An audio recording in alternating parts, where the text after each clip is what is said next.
This podcast is a member of the Voices of Wrestling Podcasting Network. Visit voicesofwrestling.com to hear the rest of our great podcasts, as well as show reviews, columns, opinions, and updates across the world of wrestling.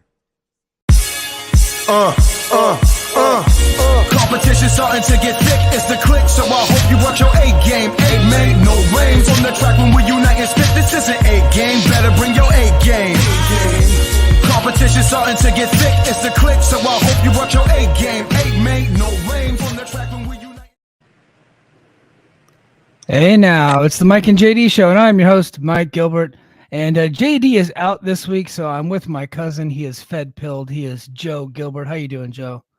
Doing pretty good, man. Good luck to JD tonight, state championships. Really big deal. Yeah, he's traveling with his wrestling team. I hope they all kick ass, and I hope his son gets a chance to whoop a couple asses too. But he's probably in a hotel room right now with a bunch of stinky teenage boys after a wrestling meet. So I'm sure he'd much rather be here with us, but he actually, So everybody's like, why is JD off this week? I'm like, dude, JD has like 3 jobs. He's getting his master's degree. And this podcast pays him like no money. So, so naturally he doesn't mind. He has to take off every once in a while. You know, honestly, you asked me to do it early this morning, and I just naturally assumed that he watched something on Dynamite that finally broke his brain. He's like, no, I just got to take the week off. But, state championships, much better reason. I hope everything is going great for him this weekend. Yeah, me too. And speaking of which, I'm going to bring this up right now. So last week, we actually released a movie that JD wrote and produced. It's a documentary film called Independence, Wrestling with the Community. And we got a whole synopsis here that we put together. So basically, it's about a wrestling program in Independence, Iowa, and a pretty successful program, but they were not getting any community support. So they called JD up, asked him if he can come and do a movie about it. And sure enough, he went over there. He actually got a really good documentary out about it, and followed them all the way in their quest to go capture a state title, and in hopes that the community would actually rally around them and they would get funding and things like that. So everybody, if you could do me a favor, this is up on the Mike and JD Show YouTube channel.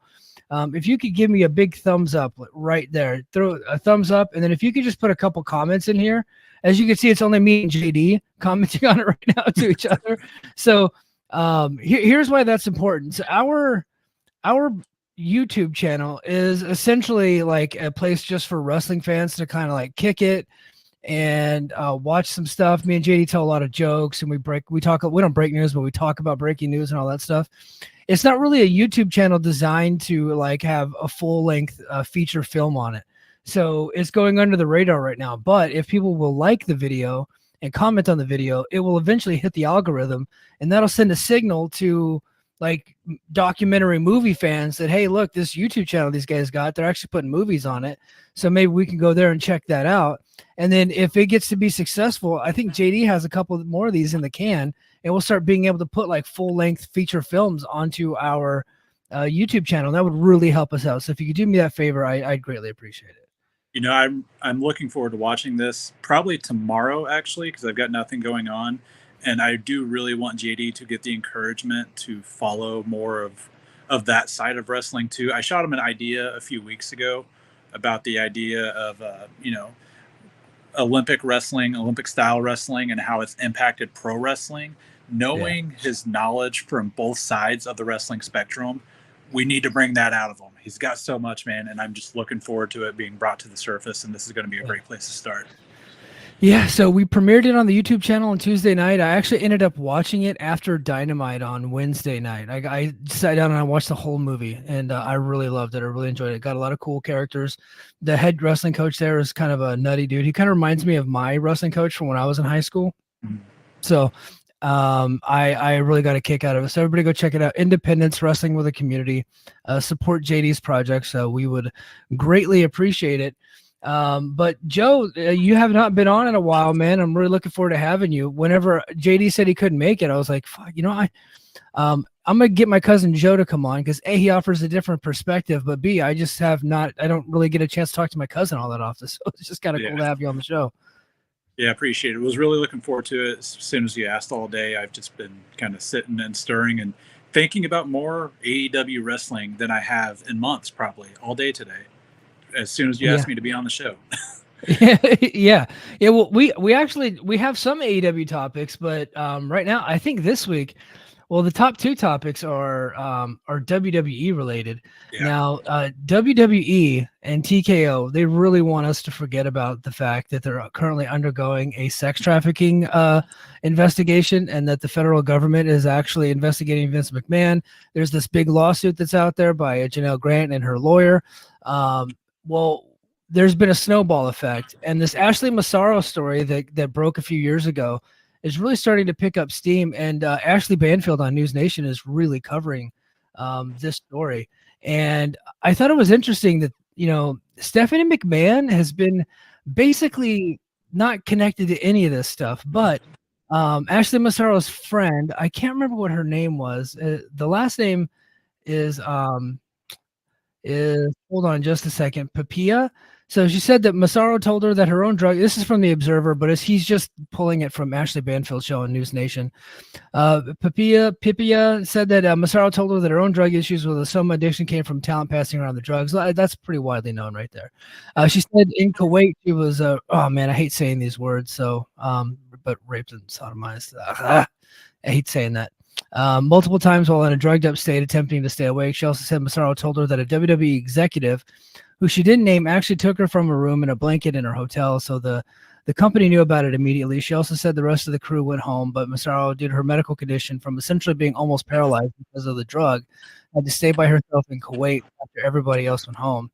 She said Massarro had told her that she had spoken to Vince several times about the incident, corroborated the boardroom meeting where she was told not to report it, which WWE had always vehemently denied. And then she brought up that Vince had Stephanie to talk to her as a woman to be sympathetic. Pipia also corroborated that Massarro told Dr. Fernando Rios, who has since said that he was told by Massarro what happened, but the Massarro asked him to be quiet about it. So this is her friend basically confirming the story that Ashley Massarro had told her in 2006. And Konstantin Kairos actually released the affidavit that Massarro signed during the concussion lawsuit that was going on. Now, that's a long affidavit, but it basically spells out everything that has been out there. So I'm not going to go and read in detail, but it names, it talks about the different injuries she suffered, and then, of course, the incident in Kuwait. And then it also talked about Vince McMahon making a pass at her, almost trying to force himself on her. And then when she rebuffed him, trying to destroy her career by writing her terrible dialogue lines on Raw. And that when she had the script, she showed it to Michael Hayes, and Michael Hayes said, "Who the hell wrote this shit?" She said, "Vince." And he goes, "Oh, them's the breaks, kid." And then she knew that her career was over. So the story is not going away. It just keeps picking up steam. And I don't feel like it's getting enough coverage in the wrestling mainstream. I know Dave's covering it pretty well. I know Wade is, and I know Rich and Joe are talking about it every week on Voices of Wrestling. So if there's any new details, I'm going to bring them up here every single week right at the front of the show. Yeah, I will say, and it's good for whoever does bring it up. I'm on one side okay with not every wrestling journalist covering it, purely from I want journalists covering this story. People who are used to covering serious issues and investigating and handling these topics with care. I don't need every wrestling blogger out there. The people who are going to take it seriously and do want to bring it up and take it seriously, more power to you. You have an audience, you have a voice, use it.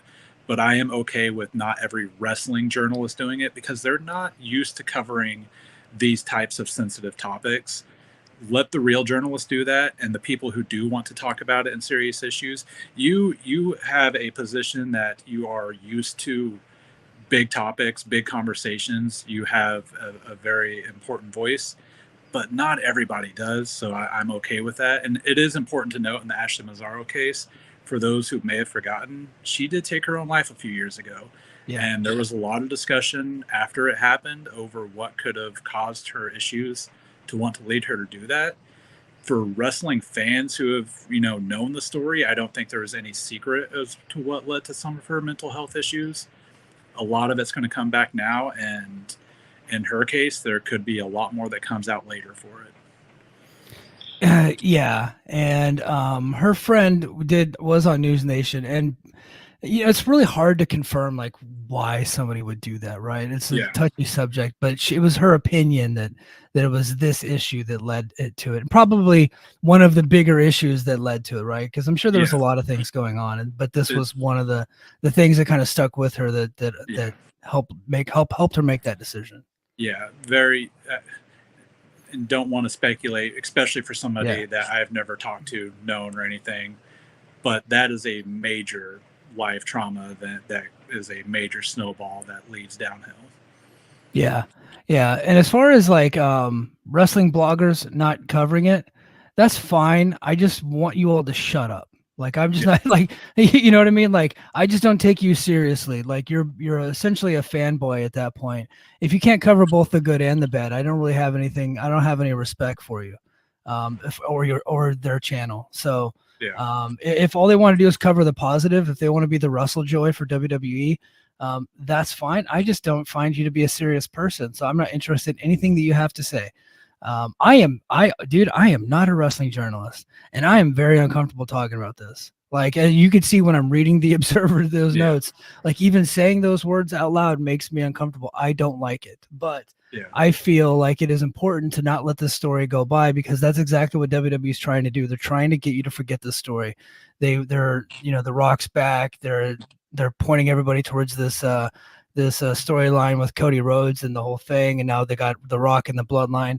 They want you to forget. Well, we're not going to forget. We're going to talk about it every single week, and it's always going to be it'll always be the top story, and it's always going to be whatever storyline shit they have going on.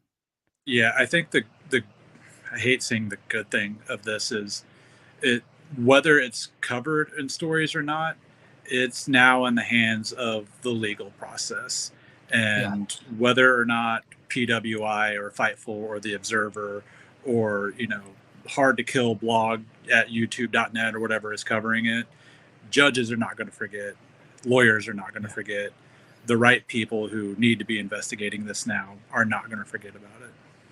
Yeah, well, I hope so. The media can't put pressure on the judicial system to take things more seriously. And honestly, I don't think that we would have pressure on the judicial system had, Vice not done their story, had the Wall Street Journal not done their story. The legal system has been using the media to get their stories across for a long time, and it's both good. It can be both good and bad. Like it can absolutely work against you. I think in this case, it's the two systems kind of working parallel together for a good cause, and I appreciate it. And I appreciate like Vice Media and Wall Street Journal kind of getting into this space in the wrestling thing, and because I just don't think we have enough people on this side that are, like you were saying, qualified to be able to do like these kinds of in-depth stories. So we're letting the professionals do the actual real stories, and then when they publish them, then we will talk about them on our shitty little wrestling blogs that we have.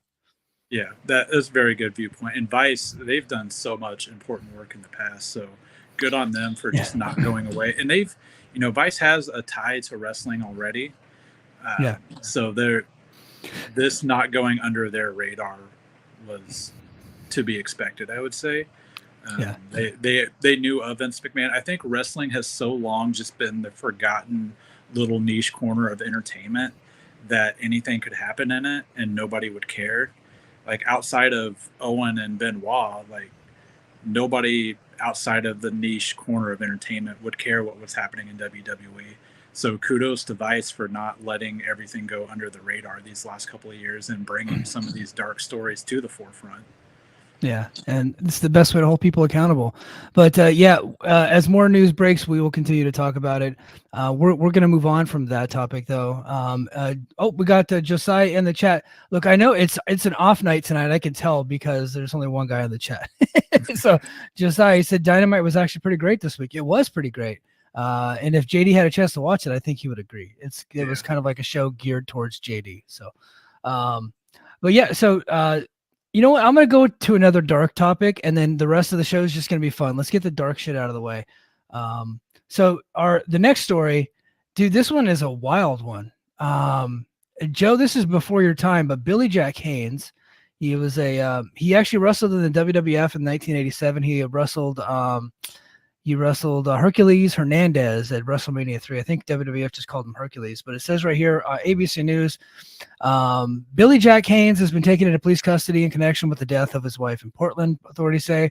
Portland police said in a statement over the weekend that Haynes, 70, was in police custody at a local hospital undergoing treatment for a medical condition unrelated to the homicide or his contact with law enforcement. So ABC News probably doesn't know this, but Billy Jack Haynes has been in bad shape for a long time, and he's been batshit crazy for a long time. He's got some shoot interviews. He said at one point that he helped Bill Clinton kill people. This guy's wild, man. But Haynes was identified by police as the suspect in a fatal shooting of Jeanette Beecraft, 85. Police said they responded Thursday to reports of a shooting in a Portland neighborhood and requested help from special teams, including crisis and negotiators. KGW-TV reported that Haynes was detained 2 hours after 2 hours of negotiations. Police found Beecraft dead inside the home. A police spokesperson said on Monday they did not answer questions about the case, including whether Haynes had been released from the hospital, citing the ongoing investigation.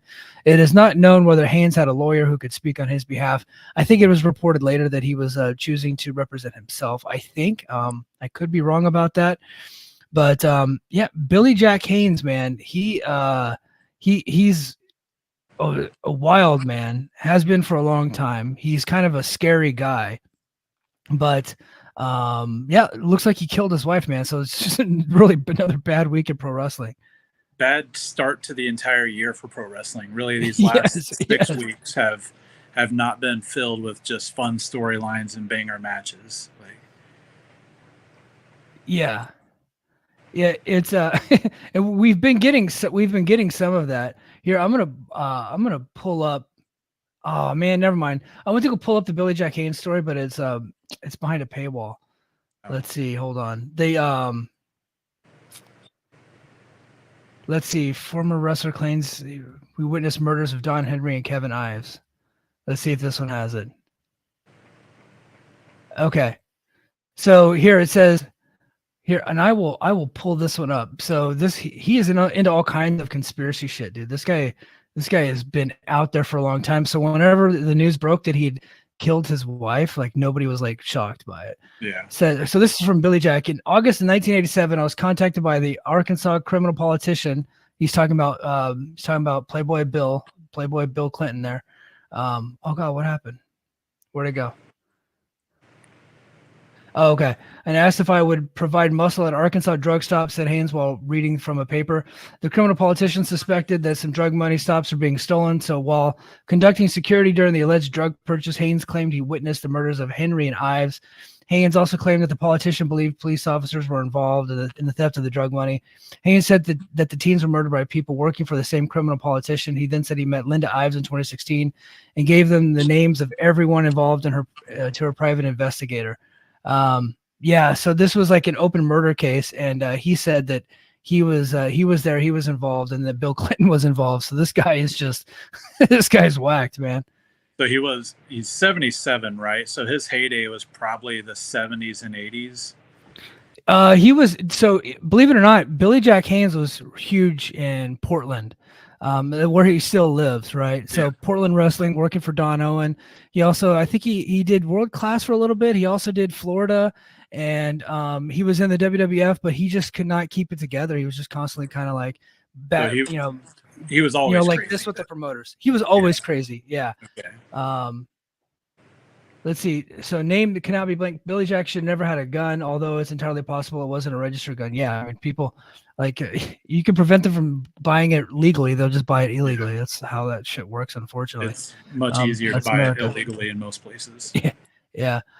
Billy Jack choosing to represent himself tracks seems like the type. Chris Adams, another terrible, crazy MFer, was terrified of Billy Jack. Left World Class when he heard Billy Jack was coming in, coming back once he left. Yeah, Joe Lanza talked about that on his podcast last night. This dude just always been like a crazy, wild dude, and people were just always afraid of him. But man, Billy, just an awful year so far with pro wrestling, man.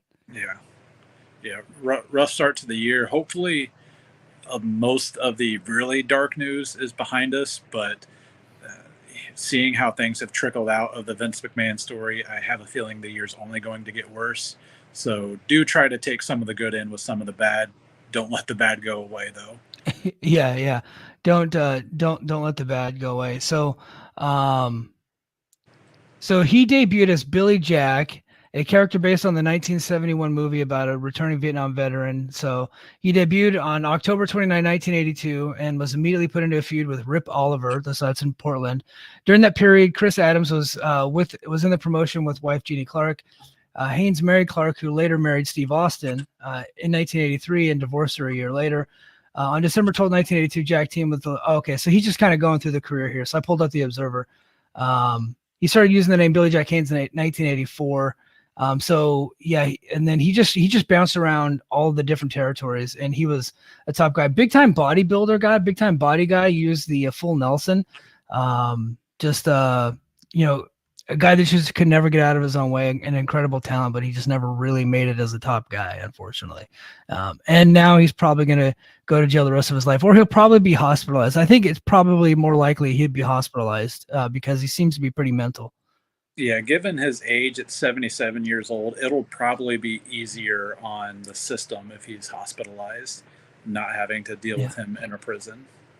Yeah. Oh, all right. So, guys, that's it for all the wacky stuff, all the dark stuff. So, okay. So, Joe, the WrestleMania main event right now is Roman Reigns versus Cody Rhodes. So tonight on SmackDown, I saw the clip. The Rock basically became an official member of the Bloodline. We're heel Rock, 1998, 1999 Rock. He held up the Gun Club. Yeah. I saw he held up the Gun Club. I think he was calling Utah losers. I think that's what he was doing. Because that's the Rock's humor, right? Yeah.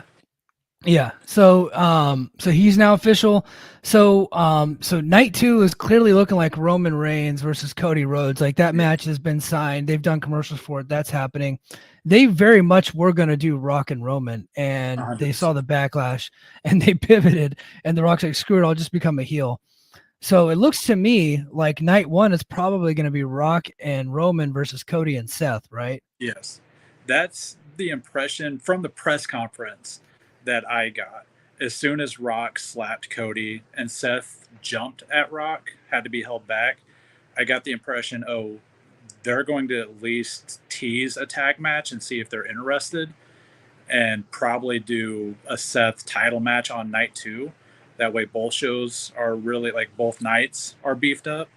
But everything from the promo Seth gave on Raw Monday, which was his best promo in years,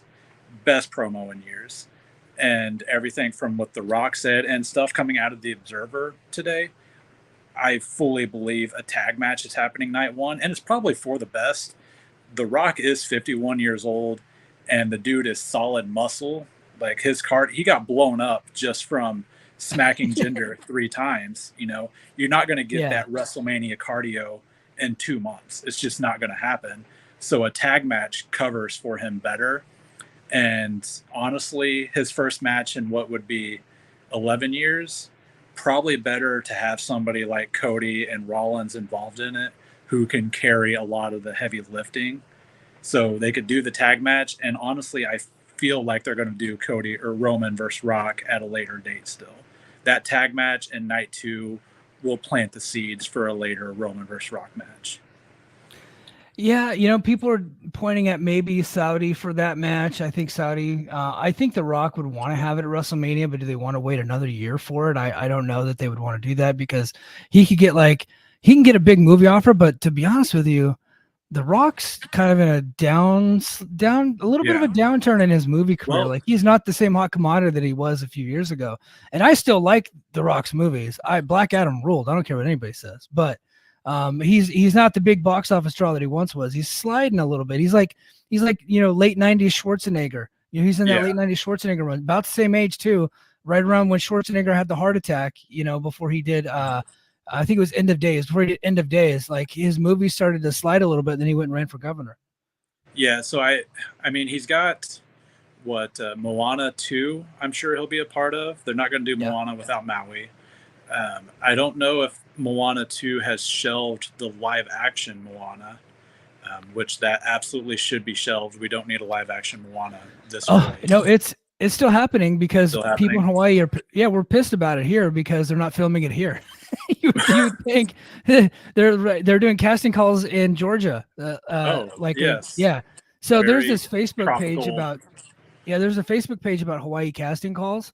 Yeah. And because they film so many shows and movies out here, I keep looking at it like, hey, do you need a slightly overweight, balding 40-year-old man that's in the military? Do you need somebody like that to get shot? Because that's kind of the gig I want. I just want to I want to play a dead guy.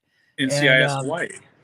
Yeah. So you know what? And they had an open casting call. They're like, we're looking for military men. I was like, okay, great. That's perfect. That's me. They said 18 to 30. I'm like, you motherfucker. Damn. That's with that hat on backwards, you could pass for 29. Yeah, but once I take my hat off, I'm like 50. Yeah. But no, back to the topic of The Rock. We could get sidetracked. I could see them doing it at WrestleMania 41. I could see them doing it at SummerSlam. They still haven't announced a venue for SummerSlam, which I think is interesting. I don't know when that announcement will be. If it were me, I don't know The Rock's schedule. I think in terms of ticket sales, he makes a bigger bump at SummerSlam than he does WrestleMania, right? Because at WrestleMania, you're going to get 60, 65,000 regardless. Is The Rock going to move 5,000, 10,000 more tickets at WrestleMania? Probably not. I mean, it's going to sell out or be close to sold out regardless. Now, SummerSlam that you're doing in a stadium, you might see a difference of, 35 to 40,000 compared to maybe 45 to 50,000 if it's Rock versus Roman. I think a bigger business bump happens if he does it at a SummerSlam stadium show as opposed to WrestleMania 41 or Saudi. Yeah. I just think The Rock sees WrestleMania as like the it show, and I think that's where he would want to do it. And then if they wait till when WrestleMania is on Netflix, you're looking at a worldwide exposure to where he'll actually get the numbers for that. 2026. So no, it's at the beginning of 2025 is when. Peacock. No, never mind. Peacock is Raw is Netflix, not the. Okay, so never mind. Yeah, so Peacock has the PLEs unless they would try to negotiate a buyout, which there was talk this morning of Peacock merging with Paramount Plus. Yeah. So I could potentially see them wanting to cut costs, and if Netflix is interested, taking it over. But also, WWE does do a lot of live viewership for Peacock, so I don't know if you want to lose those live numbers. But 2026, and I believe it's the summer of 2026 that the PLE deal is up, and then I would 100% see it going to Netflix after that. Yeah, I could. I think that eventually Netflix is going to be all inclusive with WWE. Yeah, I think that's the move, especially if that Peacock and Paramount Plus merger happens, because we just saw, I think 2 weeks ago it broke that ESPN, TNT Sports, and Fox Sports, they're coming together to have like their super sports app where all their channels are going to be on that one thing. It's essentially just going to be a cable package. Yeah, and I think they're going to call it Hulu Sports. I think that's what they're going to call it. That was a rumor, but.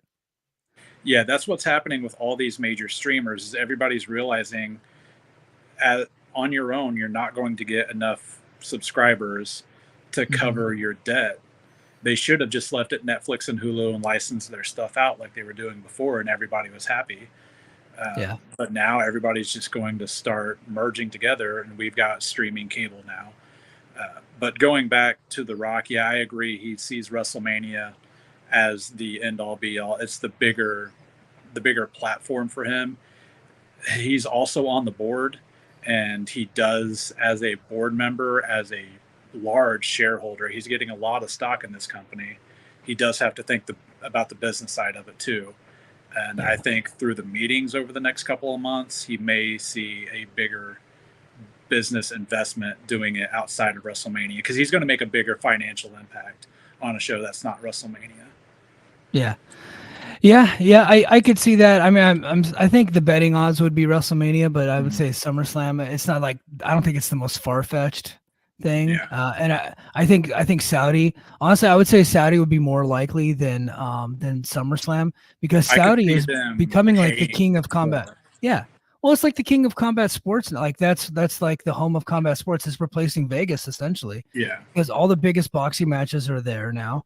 And WWE holds a lot of their events there, and they just made the deal with the UFC. So UFC is going to start holding a bunch of big events there. And they'll probably start saving their bigger events for Saudi.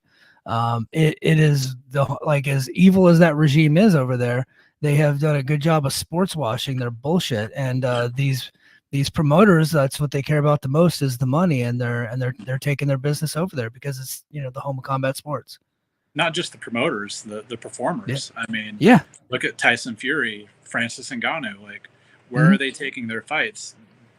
All the performers want the most money in their pocket, and I get it. Get it while you can, because you're not going to be able to get it for long.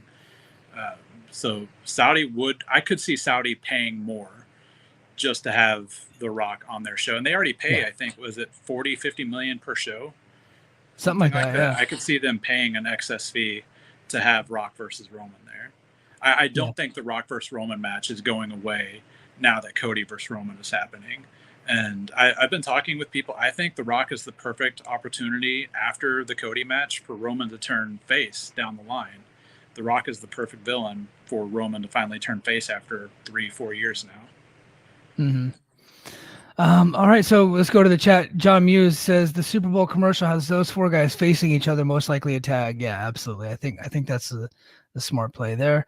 And then he says Roman will put belt over blood, breaks the blood oath that Rock made a big deal about with his family tree bit. So yeah, I think the way you do it is night one, Roman gets pinned because like the Rock fucks up. And then afterwards, Roman turns on The Rock. I think that's probably where they go. And then a night two, Rock helps Cody win the belt, or The Rock fights off the bloodline. I hate fantasy booking when I'm actually interested in the story, because sometimes when things are going well, if you try to put your own ideas into it, even if the payoff that you get is good, if it's not yours, you still get disappointed. I like the idea of Rock taking the pin because Roman messes up, and then night two, Roman loses and The Rock gets angry, and then you start having Solo and Jimmy and Heyman looking to The Rock instead of Roman, and planting the seeds that The Rock is, Roman may be the tribal chief, The Rock is the high chief. Roman can have his tribe, The Rock's got everybody. Yeah. Yeah, I think it's crazy, and then I'm interested to see if like the extended, family tree, the Tongans, Tama Tonga, Tongaloa, Hikuleo, Jacob Fatu coming in. I think there's going to be more than just the bloodline in this. They teased Heyman and Braun Breaker last week on SmackDown when Heyman came in to talk to Nick Aldis, and Braun Breaker was there, and Heyman just was smiling as big as he could. I think they're going to bring other superstars who are not just bloodline related. Joe, hold on. Joe, you can say wrestlers on the show. You don't have to say superstars. Wrestlers, superstars, whatever. Professional wrestling superstars, right? Sports entertainment. It's that fed pill that you were given as a child.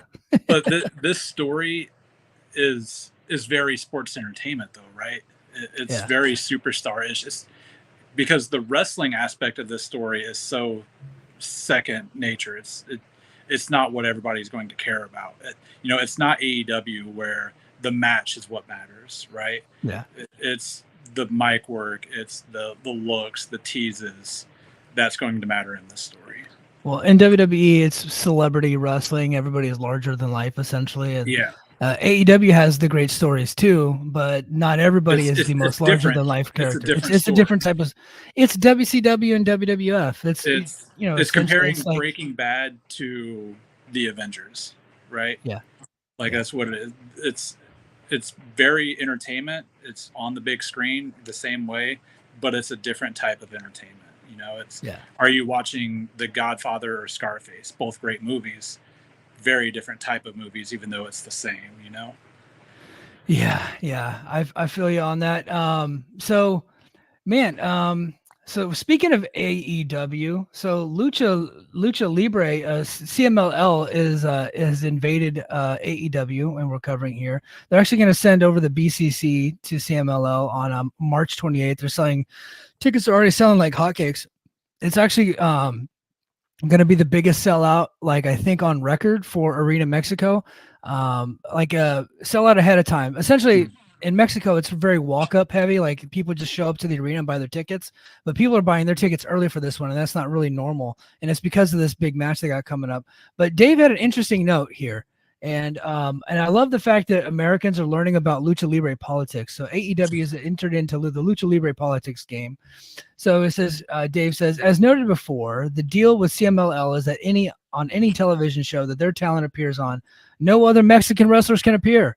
It doesn't matter if they work for AAA or not. It did in the past, but it's no other Mexican wrestlers can appear. Some of the prior Mexican talent is mad that Tony Khan agreed to those terms, noting that AAA never made a demand like that for AEW to not feature CMLL talent, even though they were warring in Mexico. We do know that at the start that Tony Khan's vision was to work with everyone in the early days. CMLL didn't allow its talent to go there because they were working with AAA, and New Japan didn't work with them under the Harold Meij regime.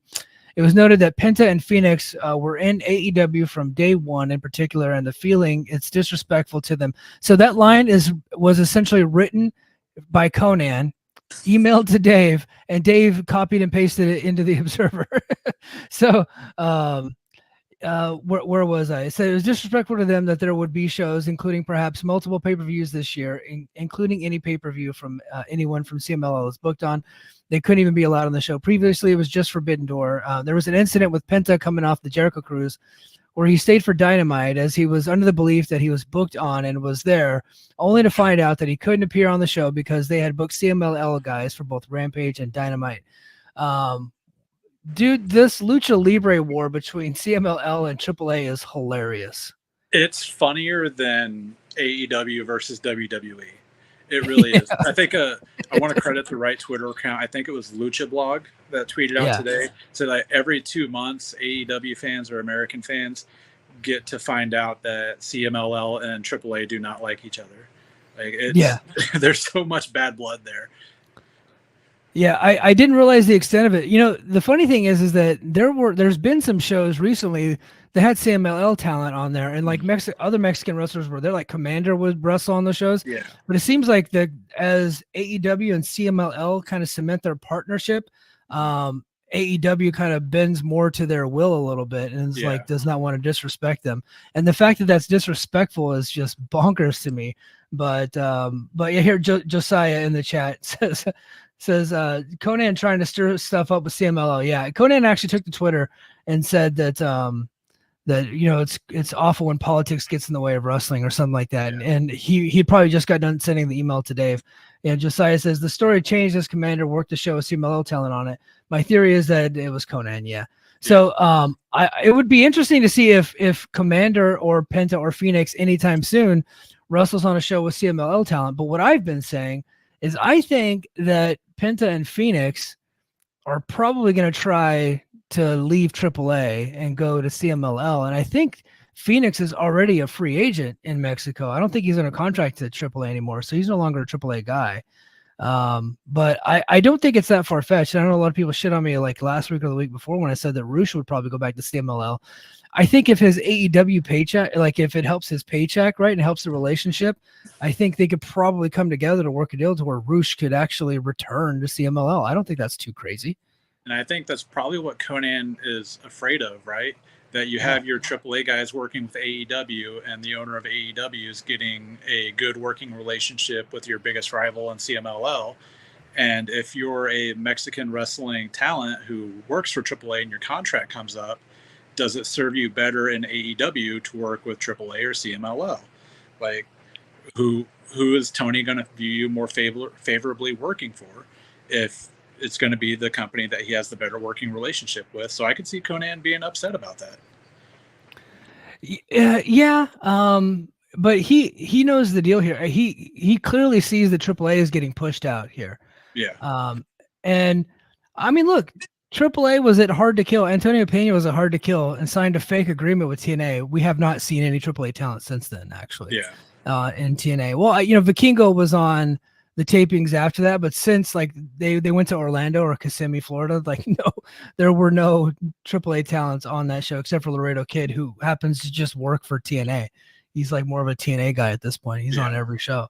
So yeah, let's see. Oh, Josiah's back. He says for AEW, the CMLL deal is definitely better. They are less of a mess backstage. It wasn't that long ago that they were a pretty big mess too. That during the pandemic damn near killed CMLL dead. But they're rising up, man. So good for them. But you may have to correct me if I'm wrong, but they were fairly interested in selling to WWE, right? And the holding point was WWE didn't want to buy Arena Mexico. Was that true? I think I vaguely remember that story. Oh, but hold on. Josiah is talking crap. Hold on. It's my Canadian. Mike, if Antonio Pena was there, that'd be remarkable, as they would have to dig him up. Who was it? Oh, it was Dorian Roldan. Look, that's how old I am. I'm talking about the original guy, Antonio Pena. Oh, that's funny. Yeah. Vince McMahon Sr. was there. Okay. Yeah. My bad. Oh man. So let's get into the TNA and Scott D'Amore news. So a lot has been said. I want to get your take on this as somebody that watches TNA occasionally. They seem to have your interest a little bit with their return and Hard to Kill and of course the Josh Alexander and Will Ospreay match, but they went ahead and fired Scott D'Amore and Ed Nordholm, the guy that kind of brought them to this point. And they put a stooge in his place, Anthony Chichone, and a guy that used to be on their television show called Dr. Ariel is now taking over as kind of like the head of production or head of creative there.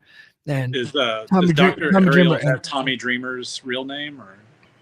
No. So Dave reported that Dreamer was head of creative, but Dreamer wanted to get out in front of it. He's like, he saw that, Big Con and PCO were wrestling and No Surrender. He's like, hold on, guys, that fucking wasn't me. Yeah. That was not me. I am not the head of creative. I have a boss. So he wanted to come out and make sure that everybody knew that he was not the one booking this shit. So Scott D'Amore booked No Surrender, and then after that, I guess it's going to be the creative team running it through Ariel Schnerner. However, I can't pronounce his last name. But that's what it looks like going forward. So when I first seen the news, my first thought was to text you and say LOL TNA, right? Yeah. But honestly, because I don't watch weekly, I don't watch a lot of wrestling weekly. I mostly pick big matches. And over the last, year and a half, maybe 2 years, a lot of those big matches were starting to come from TNA, and a lot of them were Josh Alexander. I was getting really excited about TNA being a viable third option where younger talent could go and develop, and TNA could really build themselves back up because they were a good spot. They were becoming a very good spot. Scott D'Amore was very much that guy. He was the one figurehead in American wrestling, at least, and maybe in all of wrestling, that any fan who watched the product loved the guy. There's a lot of AEW fans who say, oh God, Tony Khan's on his shit again. Most WWE fans, or just wrestling fans in general, have despised Vince McMahon for decades. Even Bushiroad over in Japan, a lot of people are not liking what they're doing. Nobody had anything bad to say about Scott D'Amore. The talent, the fans, everybody involved was loving what he was doing in TNA. And honestly, I hope it works out for him, but I don't see it going well. I hope the creative team they have can keep the ball rolling in the direction that he had it going, but that is such a bonehead move. Yeah. What? Scott D'Amore and Lou D'Angeli. Lou D'Angeli is kind of like their live events coordinator. And I think they did a really good job of being able to make their show bigger, despite the fact that their creative had not been good for a long time. Basically, they were just getting towards these really good matches, and they were trying to have really good matches, but the stories just were not all that compelling. It was very paint by numbers. And so you can overcome some bad storytelling with really good matches. Yeah. You can overcome bad matches with really good storytelling. Ideally, you would like to have a little bit of both, and they were missing both ingredients because there were like these ebbs and flows of the company. But I would say since Don Callis left, who was kind of like their they're probably the most creative guy in that room. It had been kind of paint by numbers. So they had a lot of really cool stories when Callis was there. And then once he left and he went to AEW, it kind of went downhill a little bit creatively. Now, once he left, Scott D'Amore was able to bridge the gap with New Japan, right? He was able to bring New Japan back in as a partner. Which led to some really like cool and exciting events and really cool matches and stuff like that they were able to put together. Okada comes back, Ospreay comes back, Tanahashi did some matches for them, did some world title matches. So he really did bring it to where it was at with just his, deal making abilities and with just having a roster that was super hungry and wanting to fight for him. You know what I mean? And they have removed that. And I think that's sad. Scott D'Amore seemed to build the bridge between every company possible because he would have New Japan guys work with him. He would have AEW guys work with him. And then he'd send his women's champion to the Royal Rumble at WWE. The guy was willing to work with and seemed like everybody was willing to work with him. That's just a good guy to have around. I wish that they could have just spent more time and figured out what was going on, make it better, find some common ground. I don't know if we'll ever get the real truth because one side's going to say this, the other side's going to say that. But it just seemed like it would have been in the best interest of all parties to figure out a way to make this work. Personally, I think Scott D'Amore I think he's got a small indie promotion. I think on the indies, there's been a gap for an Evolve type company that's not, it's not AEW, not TNA, not looking to make TV, but still holding big events that can help young talent get to the next level. He seems like the perfect guy to do that. Yeah. Well, he has Border City Wrestling. It's been, an indie for a long time, and now he can kind of focus on that. He owns that promotion. They have their own wrestling school. It's Josh Alexander is the lead trainer for, which means you're probably going to crank out some pretty good talent. Yeah. So, and a lot of great talent to come through that school. Like he's a really good trainer, and which is why he's so close to all these wrestlers, is because like he hires a lot of people that he personally had like a hand in training and booking and things like that. So I could see him just kind of going back. Look, he's independently wealthy. I could see him putting some money into Border City Wrestling, and I don't see him like starting. I don't see him like running opposition, meaning I don't see him like doing something like an NWA or a MLW or something like that. But I could see him absolutely like doing big things. The Border City doing some shows in Detroit and Windsor that John Muse will likely go to. Yeah, like I said, there's that gap there in the indie wrestling scene right now for the bigger indie shows. Yeah, and the guy's built up a lot of, I don't know, good credit or whatever with the wrestling talent. Everybody seems to like him. I could see some people willing to work for him if their contract comes up in TNA. Not going to be anything where it's a permanent job for them, but say somebody like Jordan Grace, somebody like Josh Alexander. If they're not going to make the jump immediately to AEW or WWE, if you're the company at TNA, if you're Anthem, you've got some ground to make up with these people, because all reports are a lot of them are not very happy right now. Yeah, they all wrote a bunch of them got together to write like a letter to Leonard. They did a letter writing campaign. Yeah. Yeah, and there's there's some folks online in like one of the TNA Facebook pages that I follow. I post my shit in there sometimes. And they did a change.org.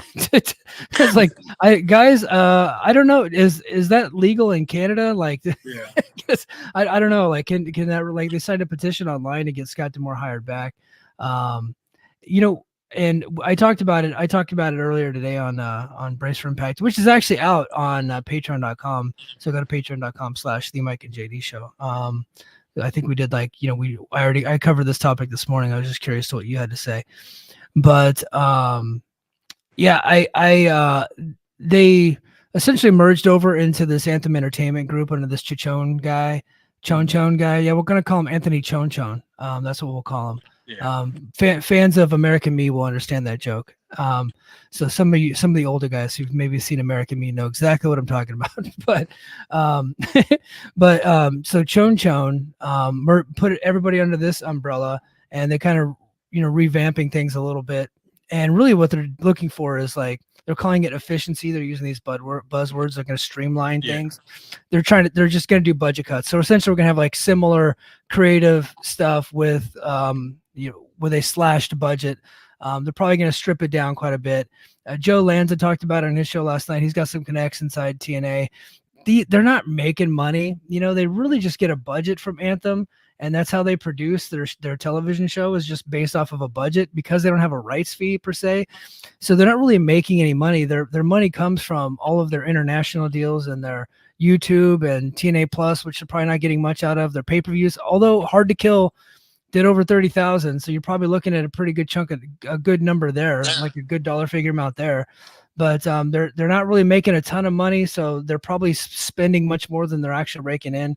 So they're not, and they just kept asking for money despite not bringing in the money. Yeah. So it's kind of sucks for them. I can see their budget getting slashed. I could see some contracts getting cut. I think it's going to be a tough next quarter here for TNA. Yeah, pretty much all of the last half of last year, I was praying for Will Ospreay, sign there. Mercedes, sign there. Okada, somebody, get a big name, get CM Punk. Man, am I glad that didn't happen now. Because, those contracts probably wouldn't have been cut because they would have been the most valuable. But seeing one of those big stars in a stripped down TNA would have been a sad sight to see. Yeah, I definitely agree. The whole thing sucks, and it sucks for my podcast. So Joe, you sent this one to me earlier. There was a female writer that left. I can't remember her name. Do you remember what her name was? Jennifer. I feel bad for forgetting, because she really was my favorite writer in WWE. Yeah. I've definitely known her name her entire career there.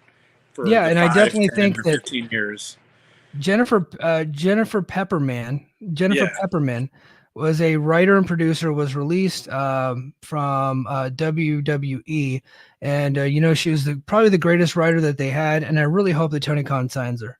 Yeah, and she did all of the best things that the WWE women's division has seen. One storyline that everybody loved was definitely her.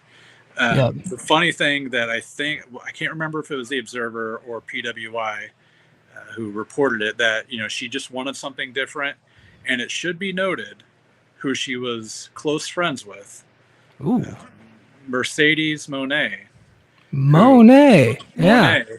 Maybe Jennifer was wanting more Monet in her bank account.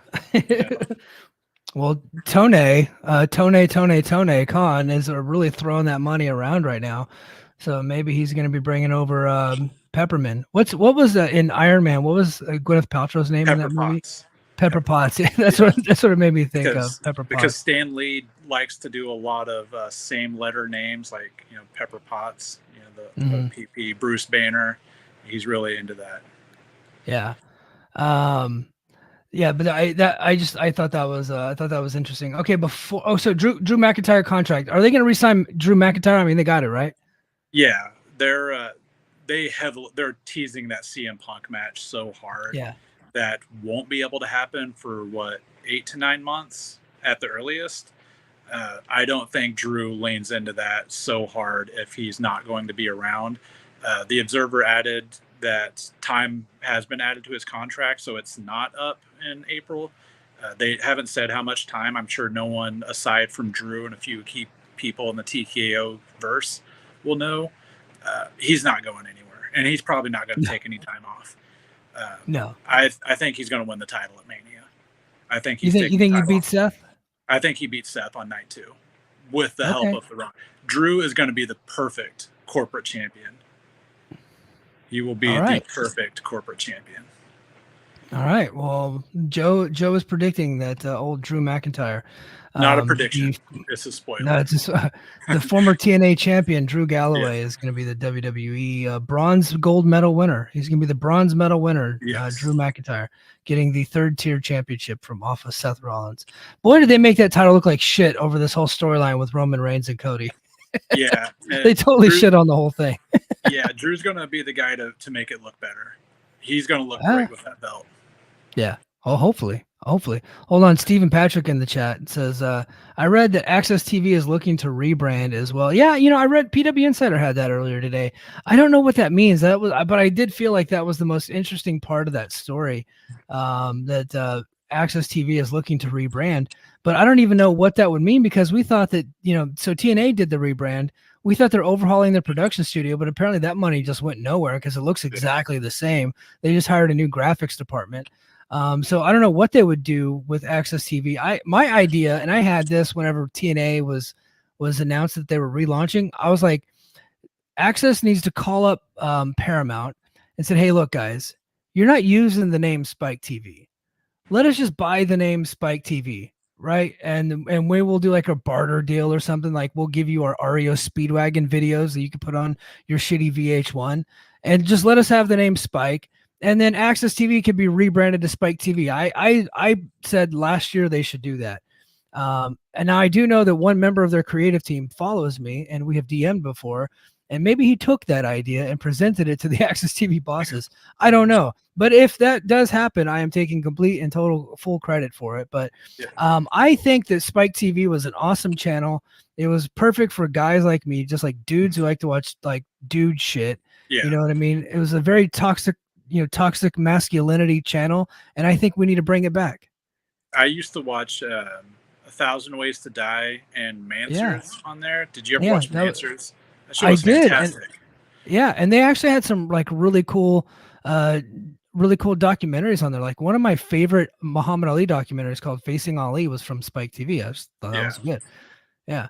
So I think that's where they go. Like that's what they should do. Now I don't know. I don't feel like they got that kind of balls, but hopefully. No. Is Access TV, I feel like the only thing aside from wrestling I've ever seen on there is like music related docs or like music concerts. Do they do anything aside from that?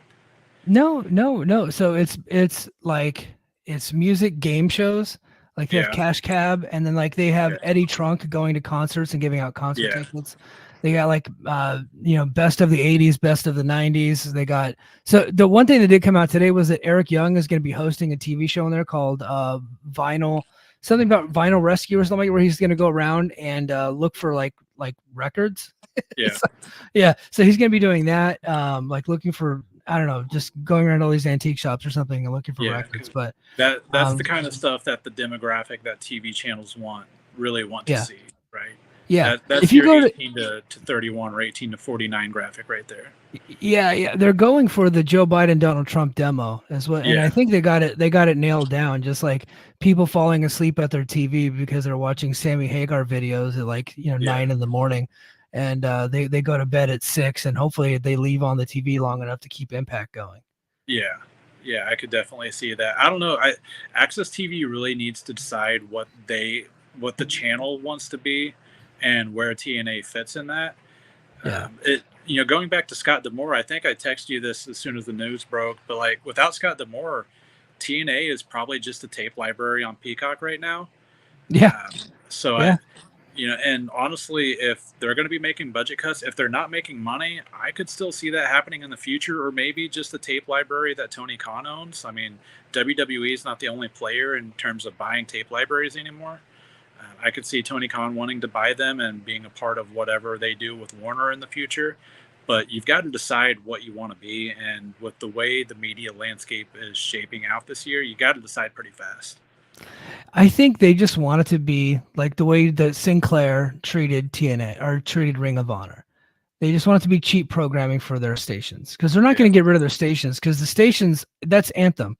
They have a bunch of different like small channels that on barely any cable, properties, and TNA is number one on all of them. Like they have, Game TV, and they used to be on the hunting channel called Pursuit. They used to be on there, but they're on Fight Network in the US and in Canada, and they have a fantasy sports channel, and I think Eric Young hosts a show on there like about like fantasy hockey or something like that.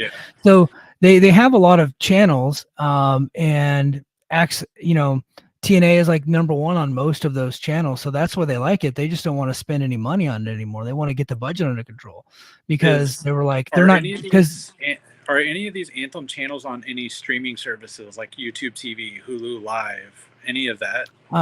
No. So they Sling, I believe, and Philo is what they were on, and then I know I just canceled my Spectrum again, but they were on like Spectrum. You can get the Spectrum app, and I had the Spectrum app here. So they were on that. So they just let's see, Twan Mac here in the chat says Verizon dropped access on January 1st. Yeah, so they just lost Verizon Fios, which they covered a part of the Northeast. So that's pretty tough there. But they did get expansive coverage on Xfinity, so they're on Xfinity in a lot more markets. So I don't think that they just dissolve it completely, because Scott D'Amore offered to buy it and they turned him down. Yeah. They didn't even make a counter offer. They didn't even provide what their number would be. They just said no. So that doesn't mean they wouldn't be willing to sell, because I bet if somebody came with a strong offer, they would sell it. But you would have, if you're going to make a strong offer, it would have to be more than just a tape library. You would be buying something that you think is viable, that is going to make you money long term, and which means you're going to be running live events and hoping to get a TV deal. That would be the only reason to pay for it at a higher price, right? If you had a TV deal in your back pocket. But they just didn't even entertain it. So let's see. Let's go back to the chat. King of the North said they should cut you in on the deal, Mike. Absolutely, dude. I'll negotiate that deal. Hell yeah. Like, who else is thinking of this fucking shit? It's only me. Yeah. Io says 1,000 Ways to Die and Repo Games. Yeah. And then they had Pros versus Joes. You guys remember that show? That was a cool show. I saw Jerry Rice like burning some dudes on there, and like Roy Jones Jr. beat somebody up, and I think so did Tito Ortiz. Yeah. They said make it a movie or a sports channel. Like, you can have both. Like they have HDNet movies, so it doesn't have to be a movie channel. But like on Monday nights, you could have like movie of the week, and then you could bring like Tuesday night fights back, like they used to be on USA back in the day. And then like Thursday could be TNA, and then you can do, if you want to do concerts on the weekends or whatever, you got Invicta FC. They're supposed to be starting up a boxing promotion. Like, I think that would be cool, and they would all be on like a newly revamped Spike or something like that. I think that would be cool. But I just don't find these people to be very serious, and I just don't think that they would invest what would be necessary to be successful. Yeah, I like your idea, and going back to the 1,000 Ways to Die, I just got to say my favorite part about that TV show was how every person who died on there of some crazy batshit way always turned out to be the hugest dick in the world, and you were rooting for them to die in one of those 1,000 ways. Yeah. So yeah, bring back Spike TV, do it. Like, there's really, I don't know, that kind of TV is missing, and everyone wants that 18 to 49 graphic. There's that demographic there of that 30 to 45 year olds who are still going to watch live TV if it's the right shit for them, Dude, I'm one of few people. My wife was like, why do you want cable again? Yeah. And like, why do you need to have like a TV guide on like a cable guide? And I was like, I just want to see what shows are on. Yeah. And she's like, but you have all these on-demand options. I was like, I know, but I want to tune into the channel. I have every TV show or movie I could ever want at my fingertips. And I still like pulling up a live guide just to see what's out there. It's how you discover new stuff. I don't trust other people's opinions because people are stupid. I want to find new stuff myself. Yeah. Speaking of stupid, it is that time. It is returning. We are going to bring it back. It's been a long time since we've done this, but it is now time for Bad Tweets. Bad Tweets is back. So this bad tweet comes from Gerard from bodyslam.net at beardown316, and you can tag him in this bad tweet. He said, because he and I had this whole discussion, we had a whole debate the other day, and I told him this was coming, and I said, my friends are eligible for bad tweets too. So he says, I have to go back to Tony Khan accusing Rossi of being a double agent and then hiring Rocky Romero to do the same thing is certainly a choice. That's a bad tweet because that didn't happen. He hired Rocky Romero, and I've explained this to Gerard, so we're like fine now. And I think I'm a bad influence on people. I'm a bad influence on Gerard, especially when I get on my conspiracy kicks. Yeah. Like, I think he was getting like conspiracy brain a little bit on that deal, thinking that Tony Khan brought Rocky Romero in to poach talent from New Japan and from CMLL, when in fact he's there to, like, he's going to be doing the same job for AEW that he currently does for New Japan. He's going to be doing it for both companies, so he didn't actually take anybody. Yeah. If anything, he would be a guy that could help, bridge the gap between CMLL and New Japan, which I think he's like, that's part of his deal, is to be the liaison. He's going to be that guy to prevent these people from going over to WWE. Now, he did think that was a bad thing. It's like, well, you're hindering them from making the most money. I was like, no, he's not their agent. right? He would just be like, hey, come over here instead of going over there. But if they have an agent and WWE offers them more money, then they would go. Nobody's going to stop them. Yeah. But he would be a guy to help prevent like an Okada from going to WWE. But I don't think Tony Khan is going to be like targeting Yota Tsuji or Shota Umino in the next year or two to offer them, 7-figure contracts, and that Rocky is the reason why that's happening. I just don't see that being the case. No, but Zack Sabre Jr. on the other hand, whose contract does come up next year, probably. Yeah, but that's not a poach. Like their contract expires, right? And Zack Sabre Jr. has been in New Japan for almost a decade. I think he's been there since 2016, right? And so probably like longer than that. Yeah, he's not going to stay there forever. And so if you have a guy that is connected with New Japan, and New Japan would rather their guy go to AEW versus WWE, then I think that's a good thing. I don't see this as a bad thing. Now I will say, every guy that AEW has signed off the New Japan roster has not gone back to AEW or New Japan. Yeah. Jay White has not wrestled a single match in New Japan other than at Forbidden Door since he left, right? And it's been the case for all the other talents that they brought back. Now Takeshita has gone back to DDT at times, but the New Japan guy like Aussie Open, they haven't gone back. So maybe I think that's worth looking into. All right, where New Japan is, they want to send their people to AEW versus WWE so they get access to them later. Well, that just has not been the case. Like it just hasn't happened other than at Forbidden Door. Yeah. And I was thinking about this specifically earlier.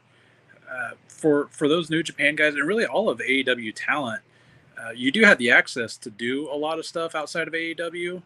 Why would you want to? If you're getting paid full-time money and you don't have to work full-time, why would you risk going back to New Japan and potentially getting hurt and losing your spot in AEW? Why would you risk going to an indie show and risk getting hurt over something? Well, so the older guys, they like keeping like more matches is better for them in their opinion, right? These young kids that are their private party and some of these other little shits, they don't work anywhere because they're lazy. Right. Yeah. Like all these other guys that are like Sky Blue works everywhere. Right. Yeah. But all these other like younger cats, they're just coasting in AEW and they're not improving. They should be working everywhere. Are they lazy or are they getting paid full-time money for part-time work? If you had the choice between the two, what would you do? But I'm lazy. I would do it. Yeah. But you know what? But here's the thing is they're not getting any better. Yeah. They're just not. They're not like Hook is not better today than he was a year ago. He just isn't. But he does work for a company that has at this point between Ring of Honor and AEW 11 hours of weekly TV. Use them. Get better. Use them. Yeah. It's not always. It takes both. It takes the wrestler and the booker. Use the people you have on your roster. Yeah. And if they're not good, if they're not improving, go ahead and kick Big Swole out the door because she's not a good wrestler. Go ahead and kick other people out the door if they're not improving. I mean, use them or lose them. Hold on. We got some smart asses in the chat always correcting me. Let's see. King of the North said Jay White lost a match where he can't go back. Yeah, that's true. I forgot about that. Yeah, he lost a match and he can't go back unless Eddie Kingston says yes. And who has control over Eddie Kingston saying yes? Not Eddie Kingston. Josiah says, as for Aussie Open, Mark Davis is injured. Yeah, but Kyle Fletcher is not hurt. He could go back. But yeah, AEW talents are appearing on New Japan shows. Well, of course they are. How do you look? New Japan is selling all them tickets because they put Moxley and Kingston on top. They're not selling those tickets because they got fucking Naito on top. You take Moxley out of there, they're not selling all them tickets. It's just not happening. Yeah, Moxley, and especially more lately, it seems like, is making it a point to go back to New Japan. Danielson loves doing the big shows over there. I wish Claudio would get to do more. I would love to see Claudio in the G1 this year. I really would. Yeah. Let's see. And then so King of the North says, also to note, New Japan World has the TV distribution rights in Japan for AEW. Yeah, that's true. So, so there you go there. All right. One more bad tweet. Let me see, pull it up here. I got one more, and this one's disappointing. I like burying my friends, so I like me making fun of Gerard. I like to do that. Yeah. But I was not coming for this guy. This guy, O'Shea Jackson Jr., Ice Cube Jr. Okay, this fucking guy. I've taken it easy on this dude because he's Ice Cube's kid, and Ice Cube is a hero of mine. Yeah, legit. Okay, like legitimate. Like I loved the NWA. I loved his music. Like Predator is one of the greatest fucking records ever made. Friday to this day, if it's on, I can recite every single word in that movie while I'm watching. I just can't. Right. I just happen to really like Ice Cube. And so I'm like, okay. And I thought O'Shea Jackson, Ice Cube Jr., I thought Jr. was really good in the NWA movie. I thought he did awesome. Yeah. And he's been in some other movies. I'm like, he's actually pretty good little actor. Like he's probably not gonna be his dad. He's not gonna be a big star, but he's pretty good. Yeah. But he's been he's fed pilled as well. He's been out there trolling AEW fans. He's having a good time trolling AEW fans. But this is where he messed up, because now he's just like, he bullshits a lot, but now he's just saying like something that just isn't true. And he said WWF made War Games to spite Dusty's creation, Starrcade. So, Joe, can I tell you who created War Games? Dusty Rhodes did. Dusty Rhodes did. Now, I want to say, no, because he is 100% wrong.